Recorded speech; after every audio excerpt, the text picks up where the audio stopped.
we believe that being a defender requires more than building shooting skills on a range. It's also a development of the heart, mind, body, and spirit. Join us as we explore what it truly means to be a defender in your training and in your everyday life. Welcome to Defenders Live.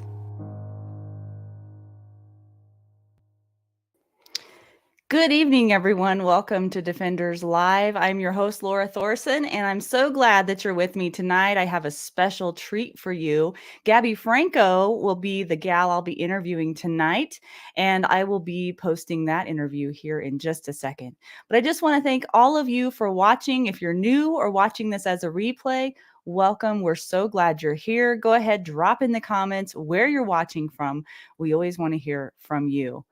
Just an update on what's going on behind the scenes, in case you're wondering. Adam Winch, usually the founder of Defenders USA, is usually with me behind the scenes, but he is traveling on the road tonight, so he is not with me tonight, so I'm flying solo, and you know, it's not nearly as fun whenever I'm flying solo, but I'm glad that you're all here with me tonight. He is headed to the great state of Montana, my favorite state in the whole entire country, and he's going to be teaching a very large class of handgun users this weekend, and we are so excited that he's on his way. So one more thing before I introduce Gabby.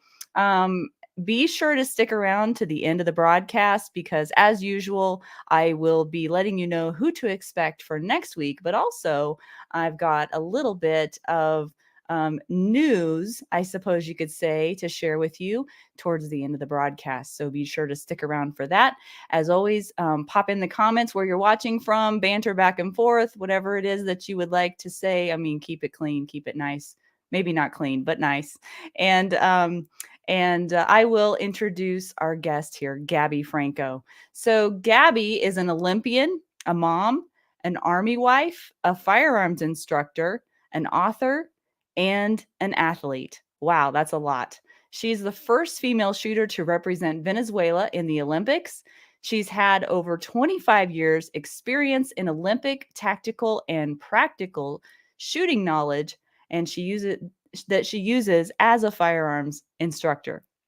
Gabby published her first shooting manual called Troubleshooting Mastering Your Pistol Marksmanship in 2013. You can buy that on Amazon. She participated in 2 seasons of the History Channel's TV competition Top Shot, and she just graduated in March of this year near the top of her class with a bachelor's in psychology. So we're going to be talking about that a little bit in the interview as well. She is sponsored by Walther Arms and Primary Arms, and she's a Second Amendment advocate and an inspiration to many around the world. So I'm going to run the interview with Gabby Franco, and I'll see you on the other side. If for some reason you cannot pick up the audio, please let me know sooner than later. That would be helpful. We're so glad that she's decided to spend time with us. So let's welcome Gabby onto the show. Hey, Gabby. Hey, Laura, how are you? Thank you for having Great. me. Yes, I'm so excited to have you on today. So is there anything that I brought up in your introduction or your bio that we need to fill in the gaps on a little bit? Well, you know, I dance merengue, salsa, bachata, all that cool stuff. And sometimes I do when I'm dry firing, you know, keep the skills going. Wow, you are multi-talented for sure. That is so awesome. So then tell us about your career. I mean, I consider everything that you've done, you wearing so many hats, you have so many roles within the firearms industry, and you've been using your platform for really good things. When did all this begin, and where did your interest come from originally with shooting? Well, I started shooting a long time ago. It's actually about 30 years ago. And it's You back can't in be Venezuela. 30. About 30 years ago, that's when I started. And that was back in Venezuela when my dad was applying for a concealed carry license. When in Venezuela, gun ownership was allowed. And not only that, but people could actually carry guns. And then at the range, he learned that they had a junior shooting team. So he was like, wow, guess what? I have three girls at home. And he put my two sisters and I in shooting, and it just went on. Funny thing, because some people ask me, so you fell in love with shooting on the guns and stuff. And I started so young that I don't think that was the main motivation to me. Mm. To me was more like every time I saw the pistol in the target, what I was supposed to do seemed so easy. Like how hard it is Oh, to stand still like this, not moving. The target is not moving. The target is at 10 meters. The bullseye is 1 centimeter, right? But easy, right? Other athletes have to weight lift, lift weights and all that stuff, and I don't have to do any of it. And every time I tried, it was so hard. So it came into a point where let me try it again, and let me try again, and let me try again, and became something I just love to do. And it was a never-ending improvement. You know what I mean? Because there yeah, was always something better I could do. If even if I shot my best, there's still some scores to get to the max score to improve. right, So it was right, never like, oh, I'm the best and sit back and relax. It was more like right. keep grinding, keep Yeah. improving, keep being better. Yeah, I think that's part of the mindset too of the longevity of your career. There's always a new milestone to hit. Now, is there any advice that you can give people? Because this is a hard for a lot of people in any industry, but in the gun world for sure. I see people plateau all the time. They hit a wall and they can't break through. And some people will just give up and quit. But it sounds like whenever you get to those plateaus, you get like another set of motivation behind you and you just push through it. Are there any tips or advice you could give people on that? Well, I can actually talk about what's going on with me right now. I had ACL reconstruction 26 days ago, Oh, and wow. believe it or not, the first 2 weeks I was on it. My improvement were huge. Like from I cannot walk to whoa, now I can walk without crutches. I can do this and that. But now, and my improvements are little. Are like I'm bending my knee just 2 degrees. 3 Yeah. degrees, 1 degree, and that creates that sense of kind of anxiety. Like, okay, this is a long journey. I know I Yeah. just have 26 days in, and a probably 8 to 9 months recovery process. So talk about plateau. Talk about being Yeah. patient. But Yeah. at the end of the day, when I know, even though I don't know exactly if it's going to take me 6 months or 8 months or 9 months, I know that the little grinding I do every day is going to be better than if I do nothing. And I learned also that in college, like sometimes we think about 5 years, and oh my God, 5 years seems like a long time, right? Or Mhm. 4 years seems like a long time. And now I Mhm. just literally graduated, and I look back and I say, thank God I had the guts to say I'm going to start in this journey. So, Yeah. you know, it's just you have to also look into yourself and see why is it that you're doing, what is your motivation, and Mhm. keep massaging that motivation, Mhm. like that internal idea that keeps you going. That fire, that fire. Yes, Yeah, and I definitely. look at that fire sometimes as just a tiny sometimes it's a spark, sometimes it's a kindling, and sometimes it's just like a roaring, raging fire, and it's not the Yes. same every time, so it's hard sometimes whenever you start to lose motivation and everything is back down to a spark or a kindle again. Sometimes it's hard to find your spark again. I'm sure there's been many setbacks, during your career that you've had to Huh. bounce back from. Well, this is something I thought about it last year, particularly. I haven't talked about it, so you're going to be the first one, or you guys are going to Oh. be the first one who've heard this from me. And it's that I was at nationals last year, and I was dealing with school, college, and I was a full time student. So Mhm. college, nationals, going at night and studying, competing the day, whatever. And I was parked tired because I didn't sleep well and all that stuff. And I'm thinking, man, why did you put yourself in this situation? Mhm. And, because I graduated college, I went to college literally because I wanted to do it. I could have make it easy for me and continue my firearms instructor career and continue being successful. I didn't need college, fine, but it's something it was a personal goal.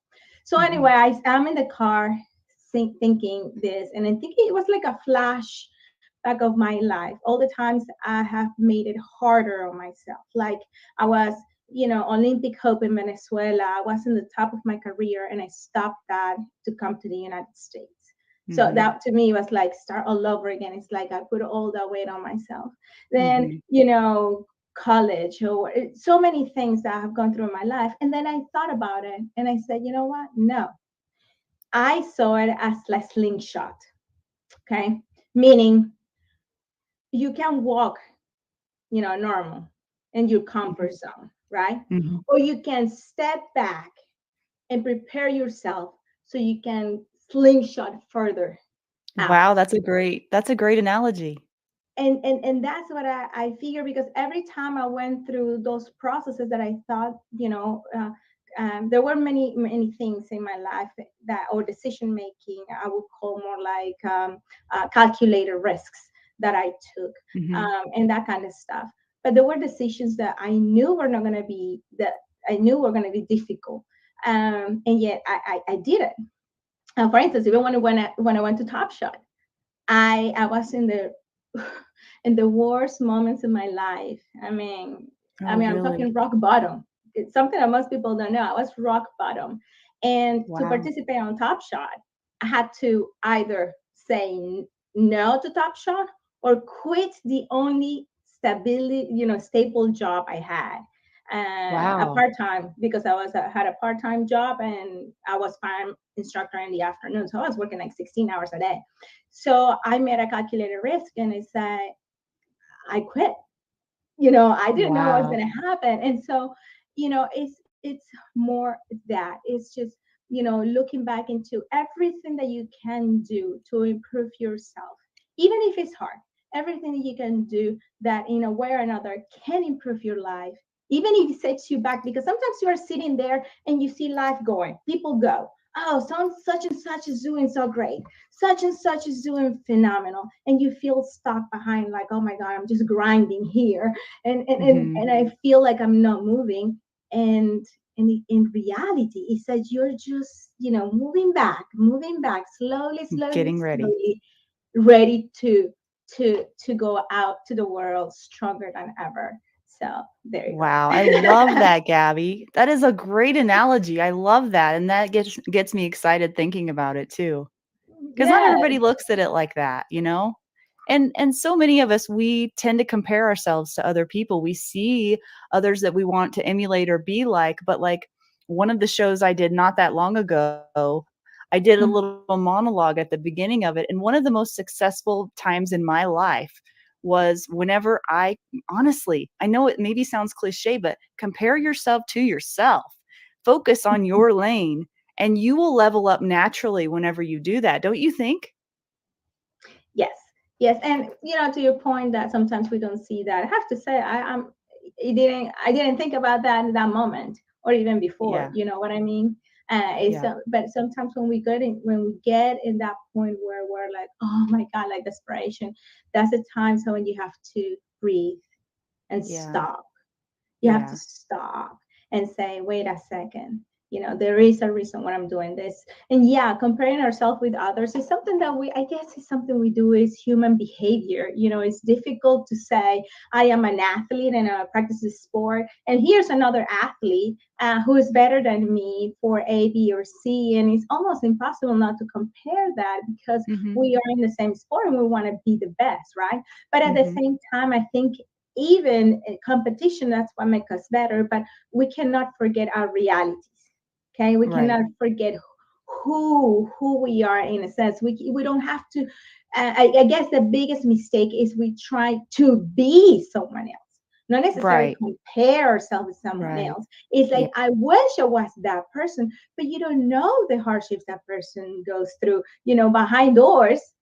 Some mhm. people, you probably could say, I'm glad I'm not that person, you Yeah, know. Um, yeah, so yes, I think it's very important. Be real with who yeah. you are, your expectations, and your reality. Mhm. Yeah, be real about it, and have gratitude too, because if you're comparing yourself to someone else or you wanna be like somebody else, a lot of times it's because you're not grateful for what it is that you have to offer. We all have something special that only we can offer. And I think that gets missed sometimes whenever we're trying to relentlessly pursue something and grind and grind and grind. Yeah, there's times for that. But like you said, there's also times to step back and have some perspective and perhaps Yeah, regroup, or, there's times for all those things in life at the of right course, moments. Yeah. of course. So, is there a pivotal moment in your life, and maybe there's more than one, that's really changed your outlook or changed the trajectory of your career? Definitely, like I told you before, Top Shot. That was a Mhm. very tough times in my life where I lost my job. My ex-husband literally left me. I was Oh my like, gosh. yeah, um, without going much in details, I was not motivated enough for him, quote unquote. I was not such a What? motivated person. And I think, sometimes in life we hide under the shadows of others. And Mm, to me, it was a big realization that no, I mean, like I was thinking, well, let me guess, I went to the Olympic Games. It's not because I had long hair or because my name, I it yeah. got there because I had determination and effort. So that time it really taught me several things. First, I'm enough.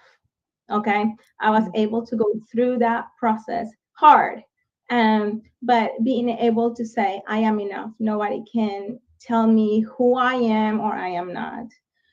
Two, save money. I've learned that when I am at my best, when I'm making money, that's when I save the most. It's not time to spend. I spend mm, what I need to spend and what I want, but I save the most because when things get rough, you don't have time to think, you don't have time to save, you don't have time to do anything. So, mm, and I would say a third and the most important one for me is that being able to forgive myself and forgive others and accept that I have my flaws too.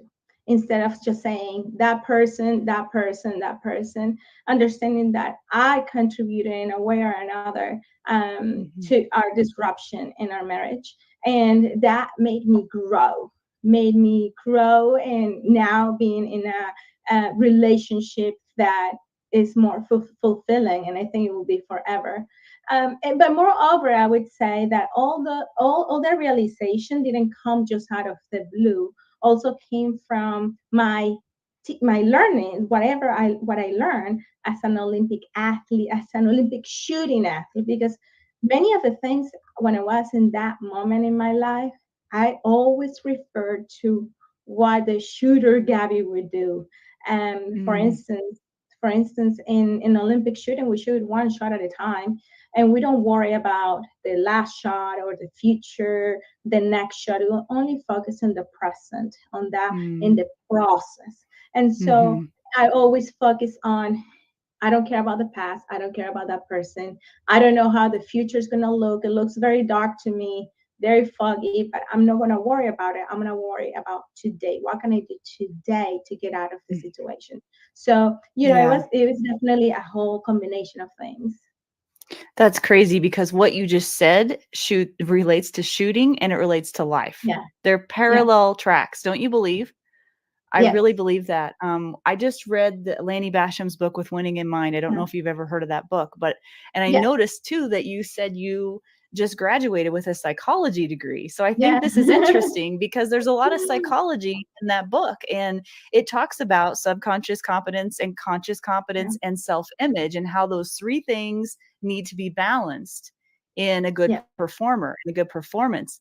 So, yeah, do you have any insights into that or anything that you'd like to? Well, what I would say on that respect is that one of the challenges I see from most people, and I'm not going to say I don't face those challenges, but have worked in my life to balance it out, if that makes sense. Mhm. For instance, often we become who we are at one area in our lives. For instance, you are that hard worker, and your boss or your coworkers are like, oh my God, that person is such a hard worker. But then you go to home and you're lazy. You don't help your spouse and you don't Mm-hmm. help the kids with school. Or you are this positive person as an athlete. And then you go home and, you deal with other stuff and, you know, you you don't know how to handle certain temperaments. So Yeah. I do believe is that to elevate ourselves in several areas in our lives is try to manage those elements throughout our lives. I'm not going to say I'm a good shooter, I'm going to shoot good at this and that. And then when you are, having hardship at home, you're like, oh my God, I don't know, I'm so dumb, I'm so stupid. This, you know what I mean? Right. So you have Yeah. to really work hard to elevate all that to all elements in your life. Otherwise, you're gonna be like a wheel who is chopping different. You're gonna be just cranking. You have to Right. be smooth. You have to be smooth in all those areas of your life for you to elevate that and become second nature. So Hmm. like even when I'm going through hardships and like right now with ACL reconstruction, it's not an easy surgery to go through. But I apply what I have planned in my life. You know what I mean? I Mm-hmm. just What's keep worked on in moving other forward. areas. Yes, and, Yeah. and some people are like, Gabby, slow down or be careful. I'm like, I get it. I get their comments. I get their suggestions. Don't get me wrong. I read them. But at the same time, I do have a mindset that really moves me forward, that doesn't, it elevates me instead of put me down, if that makes sense. Even Yeah. during pain, even during, Yeah. you know, those Yeah. challenges. So is part of that just being aware of your self-talk, of your self-image, and then working slowly to chip away at the negative? Because it's not just about positive thinking. I think there's a lot Yeah. of like stressing positive thinking to have a positive life. And it seems like there's so much more to it than that. It's not the same thing, is it? Yes, I mean, you're totally right. There's a lot more to it. For instance, like I tell my students all the time, you cannot try to be positive on the range when you are this person who somebody cut you off on the road and you're like Yeah. screaming and insulting, right? And then try to come to the range like, ooh, like I am the most positive person in the world.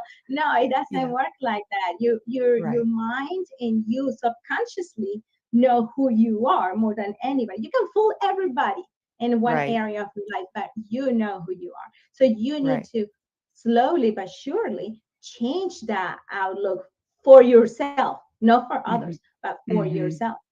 Yeah, and there again lies in the process versus the outcome, right? So you're taking the focus from outside yourself back inward towards yourself in order to improve those things so you can be better. And then naturally, outwardly, that will manifest, I believe. So Oh good yeah, for stuff, sure. Gabby. I love it. So that's wonderful. So let's see, where shall we go from here? you know, um, yeah. tell me, ask me whatever you want to ask me. But I tell you something else. I think in me going through the injury and going through surgery and all that stuff. Um, I believe in positive thinking, of course. It's always worse if you say, oh, Yeah. I'll never walk or stuff like that. But I think you have to listen to you, like your heart, your Mhm. guts, Mhm. being more in tune with you as an Mhm. individual, more Mhm. than just with the world. And I think that's something that we are missing nowadays in the world, that we are so worried about what people think, what people say, instead of really internalizing, say, you know what, I want to do this, I want to say this, and just Mhm. say it. And I think that's also very important.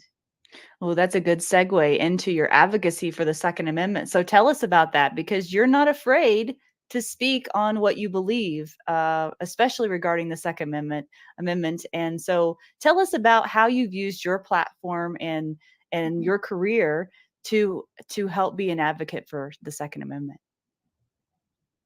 Yeah, it's funny because when Top Shot happened and everybody knew me from Top Shot, that's when obviously I went out into the public eye in the United States, and that's when I started digging into certain organizations. Like, hey, please, I want to talk about this.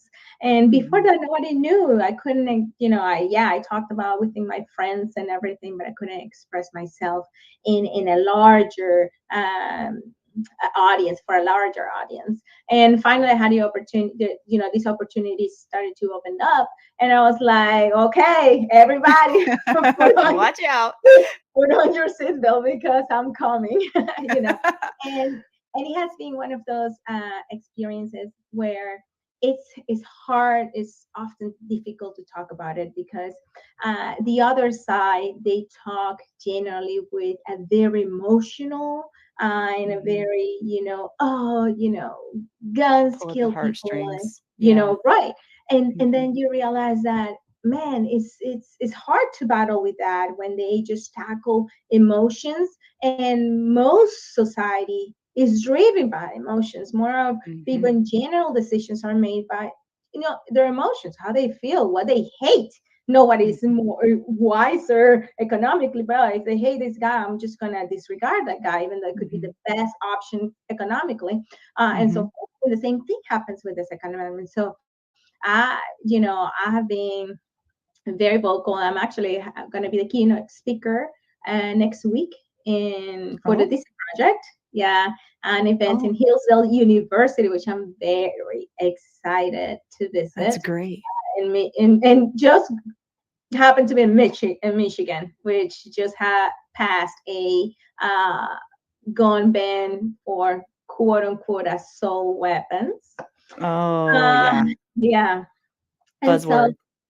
yes, and so anyway, it has been. Uh, I feel blessed, and I tell people all the time that often they expect, like people let me they tell me, Gabby, tell us your story. We need to hear your story, and I'm like, I'll tell my story, but I want you to tell yours.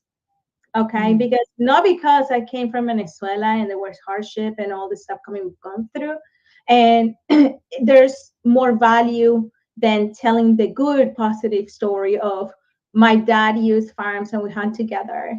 My I teach my son, my daughter, and my nephew and my niece, and we're a very safe family, gun owners, not Mhm. having the problems that we are used to hearing hardship as if they're valid stories to talk about. But I always tell everybody, people, your story is as valuable as mine. I just Mhm. tackle a different is a different, obviously it's a different story, but it's a different perspective. I want to Mhm. hear your perspective too. I think the world needs to hear your perspective just like yours. You know what I Mhm. mean? I'm sure you touch so many souls and teach them how to be better, how to improve, how they, probably they were afraid of firearms and then that opened their eyes when they went to your course for the first time. Those stories are very valuable, and I think Yeah. if all agree on that and we all tell our stories, we would be protecting the Second Amendment in a very strong manner. Mhm. Right, because there's strength in numbers. And you're right, everybody has a story. It's one of the Yeah. most favorite things about what I get to do. I mean, yeah, I get to talk to big names like Gabby Franco. That's awesome. But some of the best stories I hear are from students in my class, honestly, because we Yes, all have a story to tell, and not one is a bigger or more important than another. So that's such a good I point agree. that you brought up. Yeah, Yes, totally. for sure. So Yes, tell it's okay. You just can just keep going if you want, Gabby. me. I was just going to ask about Venezuela and the US. I mean, I know a lot of people understand what's been going on in Venezuela, but could you shed some light on that for people who may not know? Yeah, it's very sad what's going on in Venezuela right now. So, people, Americans, or anybody who search Venezuela right now and check the news, it looks horrible. Like, oh my God, these people have nothing to eat. Hospitals don't have any resources. Women are literally dying just to give birth because the hospitals are not accepting Uh, women, pregnant women. I mean, I can tell you and that's not even the horror stories. Okay, and but Venezuela was not always like that. I grew up in Venezuela. Venezuela, and we grew up with, challenges in my family. But we had a grocery store that, yeah, maybe we couldn't buy, I don't know, everything we wanted at once, but we could save money and say, okay, we're gonna do it this week, or we're gonna do it next month. Mhm. My parents, there was times where my parents were like, you know what, we cannot buy this toy, but we can buy this toy. You know what I mean? Or we're gonna save and we're gonna buy the toy you want, and whenever we can save that money. But now you don't even have that opportunity. There's Mm. no enough food. There's not the food that you want. And so what I tell people is that one of the fascinating things about Venezuela is that Venezuelans never imagined, nobody, I think, around the world imagined that Venezuela, with the largest oil reserve in the world, the richest country in the region, would end up like Cuba, who's an island, who literally has nothing. Uh, Mhm. and so you think about it, like, how is this even possible? And after many years of, you know, like everything, as a Venezuelan, processing everything, how my country went from going like this to going literally downhill and staying down in the hole. And it all comes down to corruption, Mhm. more power to the government, and the citizens relinquishing their own rights. And within other aspects, like, to me, which is a big one, is hate Mm. between classes, more than anything happened in Venezuela. And so and it's funny because especially here, because I debate with Americans, right? And they say, oh, no, that's the US sanctions. That's what ruined the Venezuela. It's the sanctions and all that stuff. And I look at them and I say, well, let me tell you something. Hugo Chavez was the one who expropriated businesses because he wanted to. The politicians were the ones who put specific prices in, like, let's say, meat. They would say, oh, that's only, just to give you an example, just an example, Mhm. uh, two, the currency in Venezuela is bolivar. So that's going to be 2 bolivars per pound. But for somebody who raised cattle, takes him 3 bolivares. Okay, so Mm. what does it do? It makes people, close their businesses. Now, Yeah. great, you made it like a nice, decent price, but now you cannot find anybody who work and can produce that that particular product. So Right. the biggest issue in general is that when the people are willing to relinquish their own rights and give more power to the government, expecting that the government will protect them. And that's Mhm. not the way it happens. And the biggest, and I'm gonna want everybody who's listening, I want to challenge you thinking about this. Often we think about, oh, like right now we have a Biden administration, or could be the Trump administration, the Obama administration. We think of it as if it is one body, like it is, oh, the government, as if it is one thing. But no, that thing is composed of hundreds and Mhm. thousands of people, okay, Mhm. that work not only in Congress, but under the president.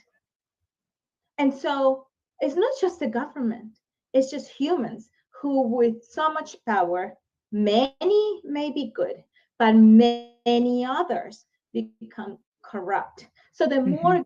more power you give the government, you're not just giving government power to the government, you're giving power to those individuals who have Mhm. their own ideas, who have their own goals, who have their own agendas. And not only that, but by doing so, giving them more power, what guarantees you that the one who comes next is no worse? Mhm. Right. There's nothing Mhm. that guarantees you that. So always keeping the government in check is the way to go. And guess what? That's what Venezuelans didn't do. Mhm.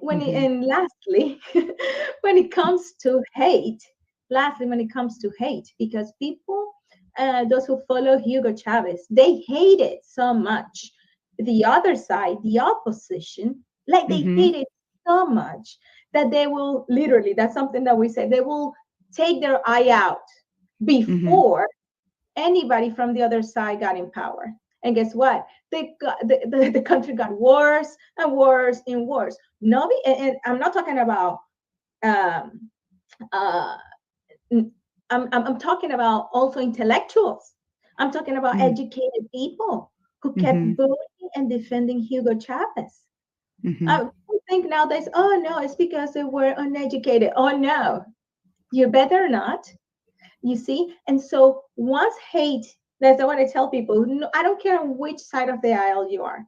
You are for Republican, Democrat, or Independent. Look for your motivations. If you have a motivation of hate that prevents you from seeing the other side, guess what? Mhm. Because of you, Mhm. country can go down to hell. Go.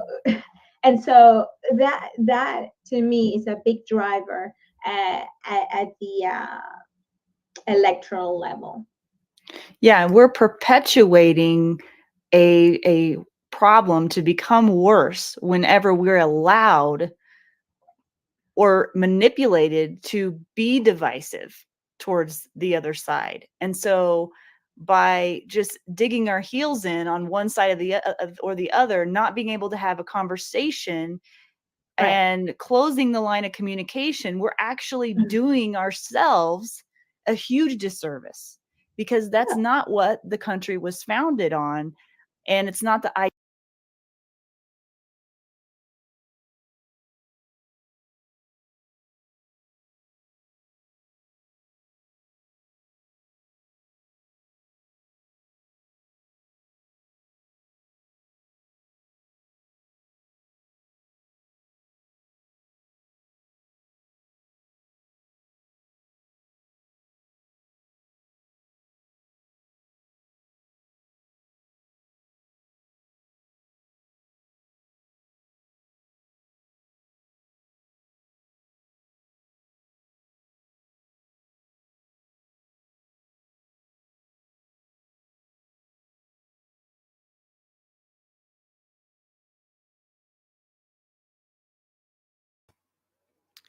Are you guys having difficulty watching the video? Because I certainly am. Can you tell me in the comments, please?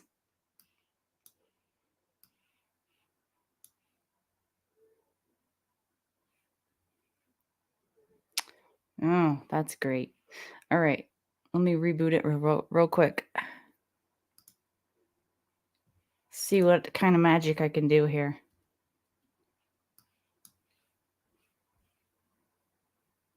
Oh, okay. Got it back. Got it back.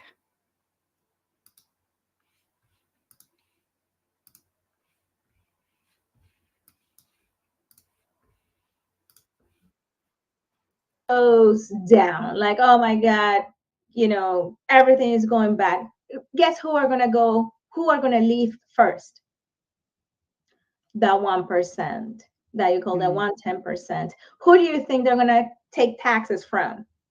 Everybody who cannot live anywhere and stays here. That's exactly what happened in Venezuela. So, but to give you mm, another more visual example, like my dad, my mom, they grew up in a very with a lot of challenges economically.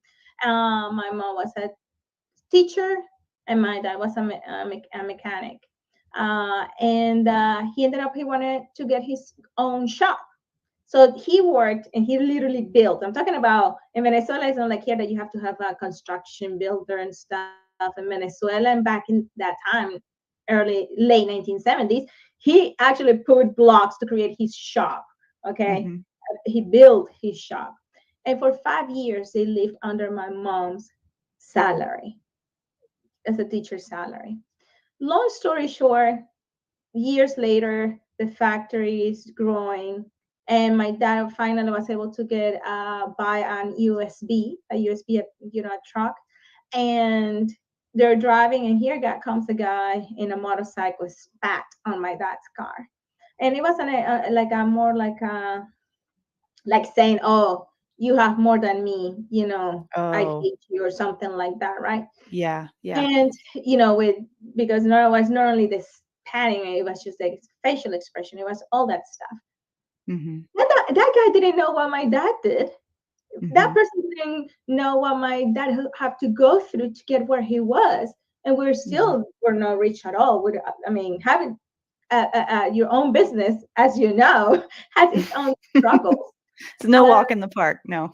Right. It's not. It's a lot of struggle. It's a hard work, long nights, long days, whatever. But those persons don't know. So I have a different perspective because Mhm. my dad right now should have been, for example, my family. But no, because Hugo Chavez came in and ruined everything.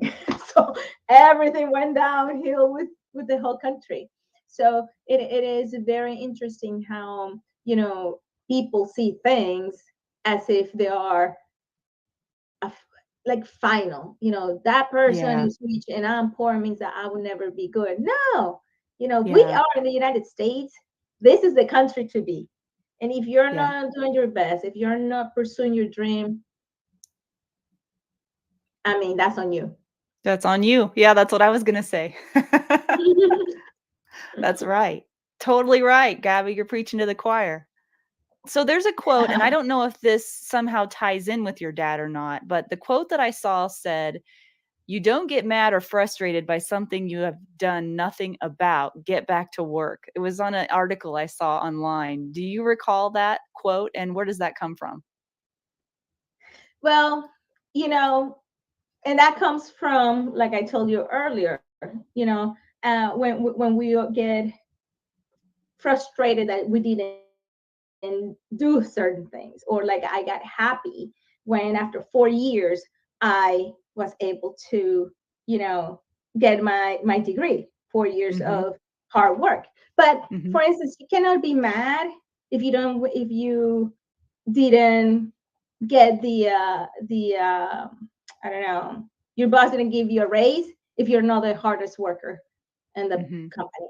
You cannot mhm, be mad that you I don't know, didn't win the competition if you're not grinding and working hard like others. So that comes mhm. down to to our reality. You have to be real, like really look at yourself as an outsider. Yeah, Okay, like you look at yourself like here and say, okay, what have you been doing? Have you just yeah, been doing nothing? And then what are yeah, you complaining about? right. Like what would you say to you if you were your dad, if Yeah, you were, someone else, or so to me that's what it means. It means like you have to be real to yeah, yourself. You can lie to everybody, you can yep, put all the excuses in the world, mhm. but at the end of the day, you know, and you have You to work. know, and don't you think that honesty is and we talk about honesty, we think of being honest with others, but how many times do we lie to ourselves, right? And I think what Most you're times. talking about is being when you say be real, you're saying check yourself and be honest with yourself. What are the things that you say to yourself about yourself? And then how do those things affect you? What is the saying that your thoughts lead to words and your words lead to actions and your actions lead to your Mhm. character? I mean, that's so Yeah. true, right? And that's exactly what you're saying. Like, you can't be mad at anybody but yourself. If you're not doing what it is that you wanna do, then guess you gotta get back to work, huh? and that's not to say that we don't have challenges. Okay, Oh, that's sure, not to yeah. say that we don't have hard times. That's not to say that, oh man, I couldn't do this because of this. But I'm sorry. Reality is there in your face.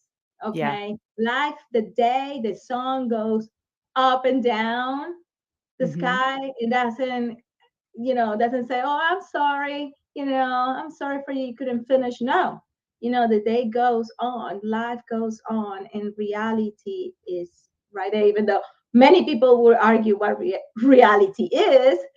Yeah. But at the end of the day, if you don't check, those thoughts and your life and everything, you're going to be living in a world in your head and not understanding what is happening around you. Yeah. And not doing yourself any favors or your family Oh, or of your loved course. ones, really, you know? Right.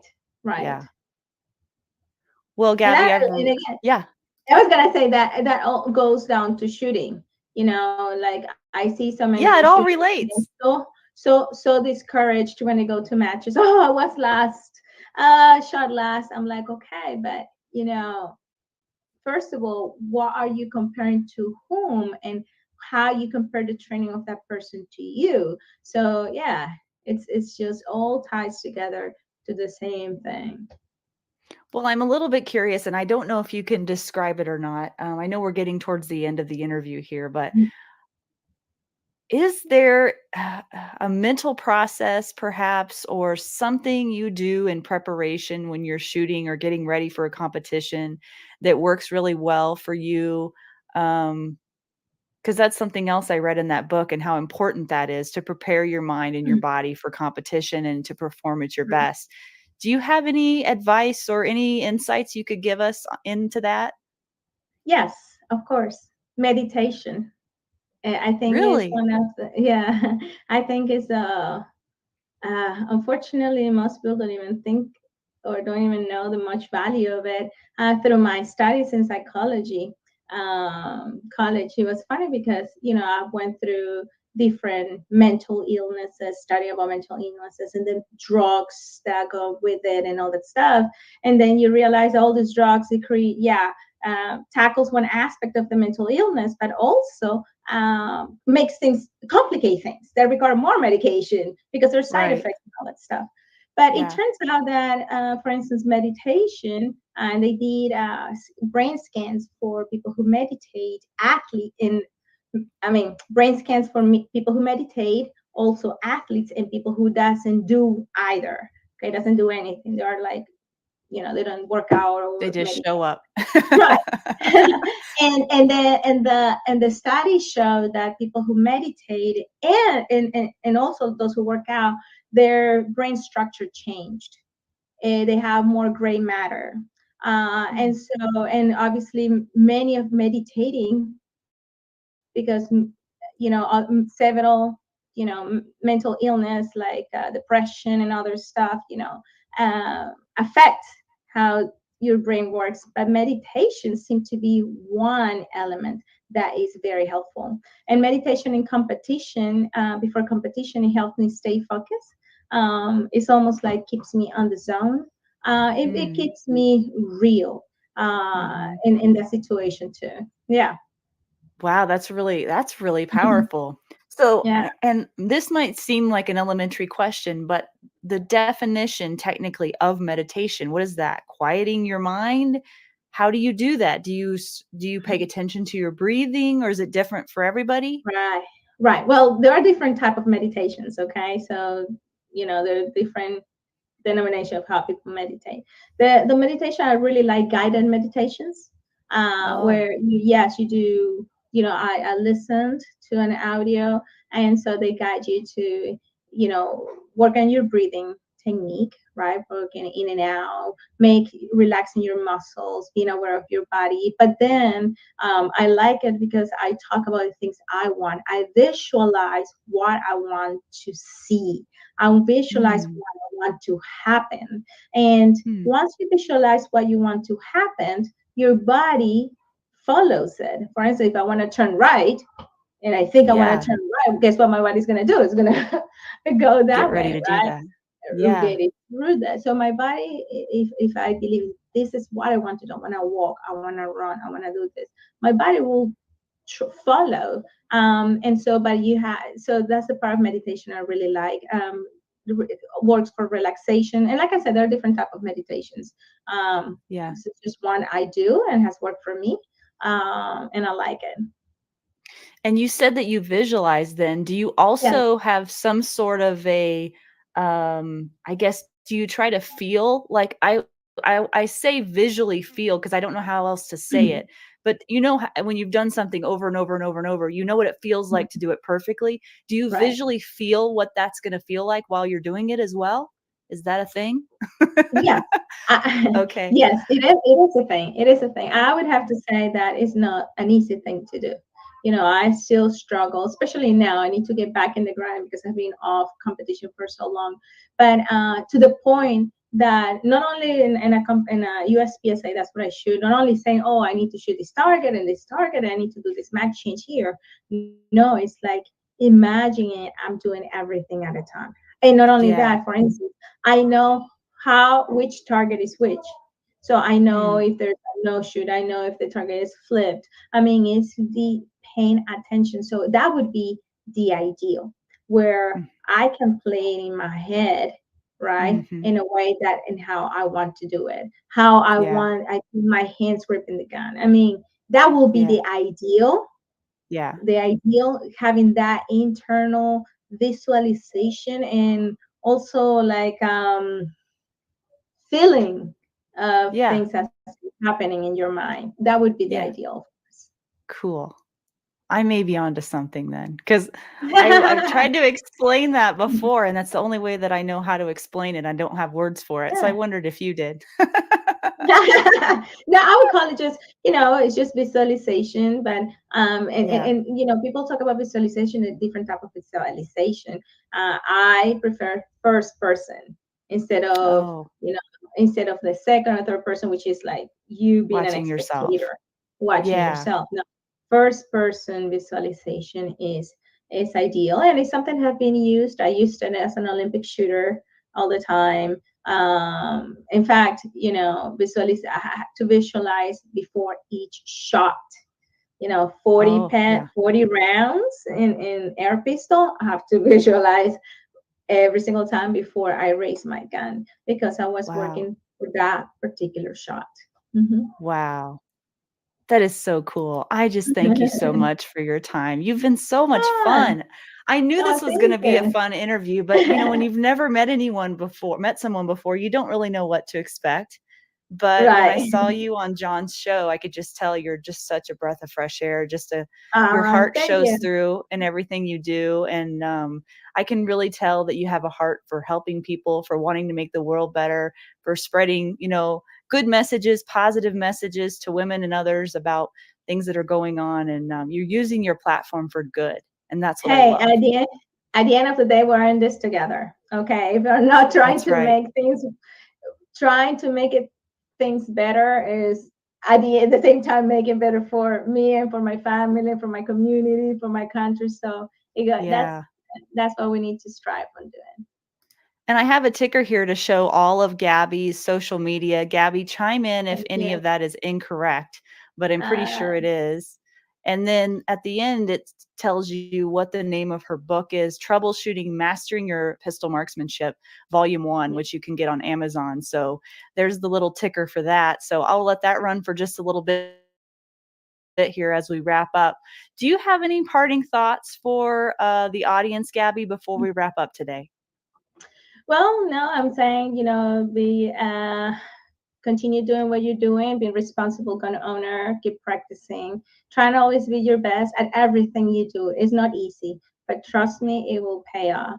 And we just go to my social media, support me, and those who support me. I'm sponsored by Walther Arms and Primary Arms. I'm very proud of their support because they are okay with me engaging in politics. So to me, that was a big thing. And if they're okay, I'm like, we're in this together.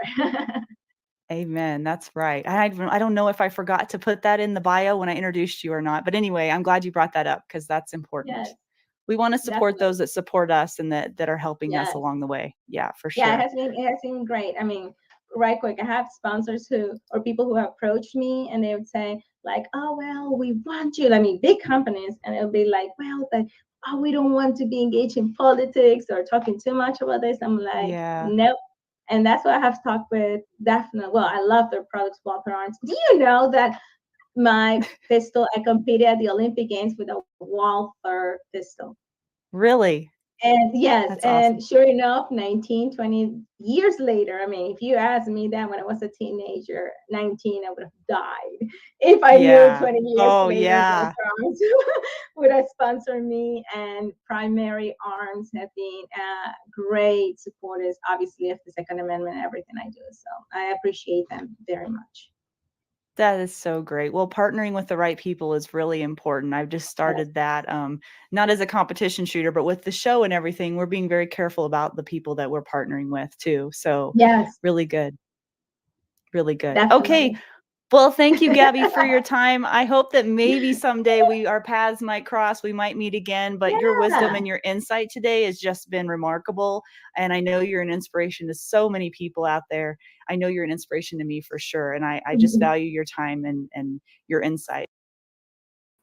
All right, guys. So tell me in the comments, what did you think of the Gabby Franco interview? I thoroughly enjoyed it. It was a few months back when we were able to get together. So I wouldn't say it's outdated, but in case you were wondering, some of the comments she was making on the timing of things. So let me know in the comments what you thought of Gabby's interview. If you enjoyed it, be sure to let us know. And if you want to see more great content, like this, but not found anywhere else, we have exclusive content on locals.com. So go to locals.com. You can become a part of the Defenders Live community. Here in just a little bit, I'm going to tell you who you can expect for next week. But really quick, I want to let you know what you can find at locals.com. You'll have access to something new that we're going to be starting, and I'm pretty excited about it. Access to our Defenders Live roundtable discussions.